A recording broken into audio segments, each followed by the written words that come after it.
Hello, this is Mr. Hornby 83. I am here on my Mr. Hornby 83. Problems with the GTA series games. The GTA, yeah, series games. Okay, that's it, right? But before I start that, I want to let y'all know we got some raffle tickets if y'all want to buy any. Not raffle tickets, they're discount tickets, and they're $10 each. $10 each? Discount tickets for what? Well, I guess there's restaurants on the back. It's only for Florence area, though. Yeah, it's only for Florence area, so if you live around Florence, or even if you live in Newport or freaking Covington or something, you want to buy our ticket for $10, there you go. A food discount. Get a food discount at one of your favorite restaurants. Anyway, so I'm just going to play GTA 3 and go about some of the problems with the GTA series. First off, which this has been fixed in like recent games and that, but some of the gameplay mechanics are pretty much the same. Yes, there has been a few tweaks, like in GTA 4 and 5, and San Andreas even had a few tweaks to the gameplay mechanics. You got this way too far away, they can't hear me. Yeah, they're way too far away. It was like...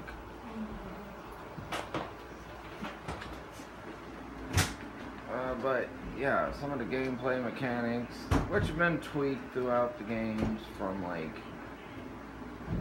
3 and Vice City are pretty much the same mechanics. And San Andreas is kind of different mechanics, but still kind of the same. Then 4 and 5 and the 2 DLCs from 5, and I'm about to fall in the water. The 2 expansion packs to 4, which is Lost and Damned and Ballad of Gay Tony. The gameplay is the same. Well, they're different. They're the same as 4 and 5 mechanics. Another thing too is this whole freaking separation thing between the HD universe and the 3D universe. Okay,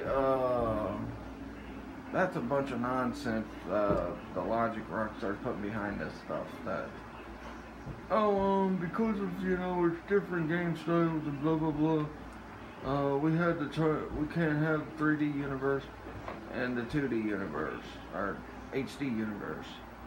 My bad, yeah, so HD universe. 3D universe and HD universe have to be separate entities, which is kind of stupid. I think it's dumb. I don't like that fact that they did that, because we want to see Tommy and CJ and that. And how the heck, as far as technology has come these past several years, especially in gaming, and you can't freaking get an HD and 3D universe combined, is pretty stupid. I mean, even if you have to tweak some things on them, I mean, come on now. You saw last week in my simulcast of San Andreas, the Xbox One, or Xbox 360 backwards compatible Xbox One game, that you can upgrade your 3D graphics, or you can keep them in the 3D world and it'll still be fine. I don't know, just nonsense. Alright, next up is pretty much the storyline aspects of some of these games. Some of these games have really good storylines, like GTA 3. The storyline is he's out to get revenge on Catalina and is working for whoever can get him closer to taking down Catalina. GTA Vice City kind of had a weird storyline, because it's like, oh, he starts out, they don't even explain that Sonny really set Tommy up until the end of the game. I'm like, well, what the heck? They had showed signs of Lance turning on Tommy, so that was no shocker. But, you know, they didn't really set up that Sonny had really set Tommy up to be framed for that murder in Harwood, and that's what got him in jail for 15 years. So originally Tommy was supposed to be finding money to retrieve for the Forelli family. Then it turns into Tommy wants to take over Vice City. Then it turns into Sonny turns on Tommy. And pretty much the storyline was all over the place with Vice City. I mean, yes, Vice City's still a great game. I just think they threw the storyline all over the place. And they didn't explain too much until the end of the game. Especially the thing with Sonny and Tommy, because, I mean, it seemed like Sonny got kind of defensive when Tommy said something about they knew they were there or something. Somebody knew those bodies were there and somebody called or something, but I didn't play it up too much to the whole storyline. And yeah, 4 has a pretty good storyline as well. 5 storyline. The thing I didn't like about 5, you're building up this thing with Trevor and Michael. And yeah, maybe Michael regretted what he did to Trevor and Brad and all them, but you're building up this thing. They make up because of the big heist that they all wanted to do, which was never mentioned prior to, you know, Trevor talking about, let's do that big one heist now. And it was pretty much just throwing in there extra. And the main villain in the game, which I'll get to, which, you know, the main villains in the last 2 games have really, it's been wonky how they've created their main villains in the last 2 games, because GTA 4, you're building up this whole thing with Dimitri. You want to kill Dimitri so bad. He's betrayed you. He's set you up. He's put your cousin through torture. He's put you through torture. He's betrayed you numerous times. And you end up having to worry about Jimmy Pecorino at the end of the game. That was just a stupid freaking decision. And it was part of a decision process. That's something else that Rockstar needs to get to.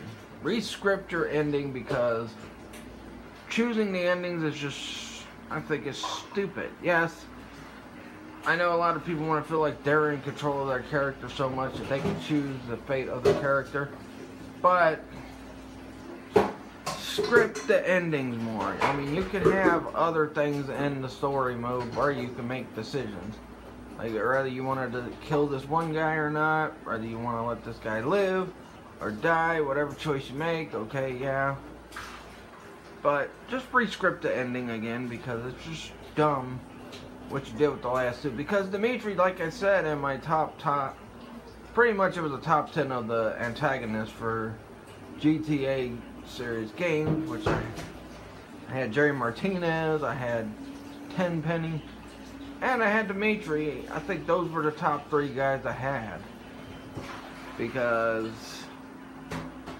that's one thing I liked about GTA Vice City Stories, is that you set the premise that Jerry Martinez was going to end up being the main villain you fight at the end of the game, because he had betrayed Vic. He set Vic up and everything, and Vic was mad because he really wanted to be in the military to help his brother Brian out, and he couldn't do it because of what Martinez had him do, and cost him his career in the military. And you also threw in the fact that the Mendez brothers were controlling the town at the time, and they were not liking the moves that Lance and Vic were making, so they went after and they killed the love of Vic's life, which was, I think, Mary Beth or whatever her name was. It might have been Mary Lou Beth, I don't know, I can't remember her freaking name. It's been a while since I've played Vice City Stories and beat it, so. But yeah, you set that up, and then you just, you set that up. That was a good ending. I think, despite what people feel about Vice City Stories, you gotta admit the ending was very good, very epic, and you really want to kill Martinez by the end of the game, and the Mendez brothers, which you do kill. I'm still wondering if the Mendez brothers are related to Tebow Mendez from San Andreas, but, well, I don't know. We'd have to wait and see. There was no mention of T-Bone at all in Vice City Stories. I do remember that.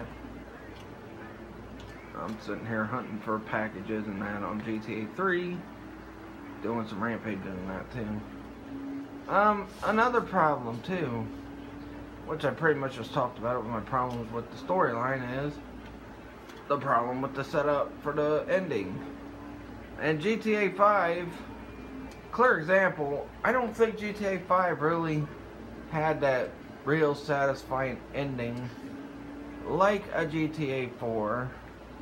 And like I said, GTA 4's ending wasn't that satisfying. Like GTA 3, like GTA Vice City and GTA San Andreas, they had very satisfying endings because you got to kill the person you were after from the get-go in this game. But GTA 4, you just threw that away. You wasted what was probably the top villain, and well, second top villain in my opinion in the GTA series, which was Frank Tenpenny. But yeah, so Dimitri was second to Tenpenny, but you wasted an awesome villain in Dimitri by having him be the second to last mission, which was very stupid. You could have killed Pegorino in that spot where you were killing Dimitri. Like, you say, oh, I don't want to work for Dimitri anymore, and instead of doing a deal with Dimitri, you just say, screw you, Pegorino, I'm just going to kill you. Could have did it that way, but Rockstar didn't do it that way. So that was a total debacle, and I think wasted potential with Dimitri, because, like I said, probably a lot, and plus the ending with Roman dying and all that was way sadder than Kate, because Kate didn't even come in until the middle of the, well, maybe the middle, maybe the end, I don't know, whatever you want to call it, middle, end of the game. And really, so there was not that much time for her and Nico to build up that much of a relationship to where, well, he wants to leave crying for her, and then, you know, he wants to get revenge for her death because she was so important that they didn't bring her in until toward the end of the game. Yeah, that makes a lot of sense. But anyway,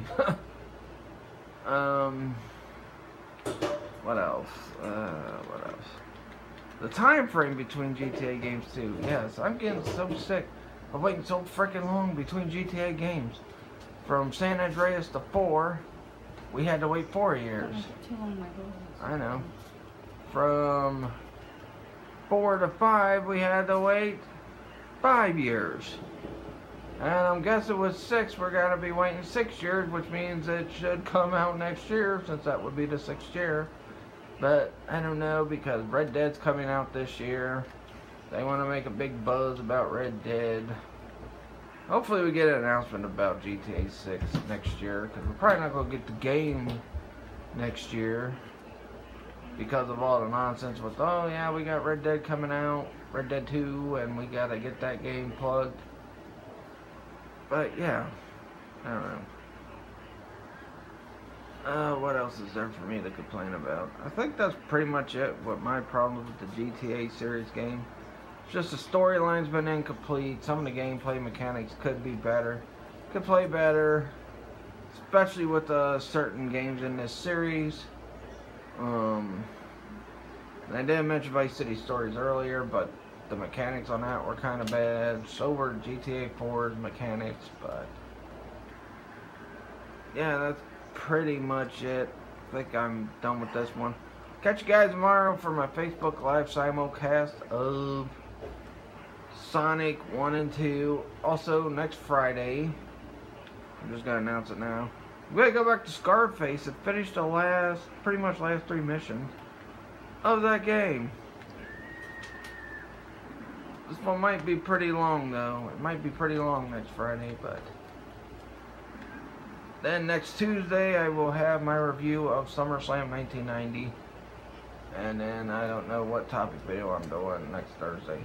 But I'll let you guys know on my Facebook Live Monday. Catch you guys later. Peace out.